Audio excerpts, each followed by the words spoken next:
അപ്പോൾ ഗൈസ്, അപ്പോൾ നമ്മുടെ നെക്സ്റ്റ് എന്താണെന്ന് വെച്ചിട്ടുണ്ടെങ്കിൽ നമ്മളിന്ന് ബനാന ഫ്രൈ ആയിട്ടാണ് വന്നേക്കുന്നത്. അപ്പോൾ നമ്മൾ ബനാന ഫ്രൈ ആയിട്ടാണ് വന്നേക്കുന്നത് ബനാന. അപ്പോൾ നമുക്കിതൊന്ന് ട്രൈ ചെയ്ത് നോക്കാം. അപ്പോൾ നമ്മുടെ ബനാന ഫ്രൈ വേണ്ടേ, അപ്പോൾ ഇതിനെ ബനാന സ്വീറ്റ് ചിപ്സ് എന്നാ പറയുന്നത്. അപ്പോൾ നമുക്കൊന്ന് ട്രൈ ചെയ്ത് നോക്കാം.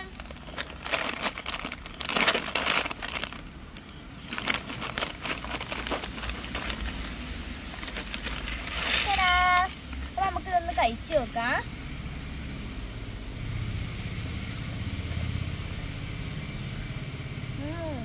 നല്ല മധുരം ഉണ്ട് കേട്ടോ. കൊള്ളാം.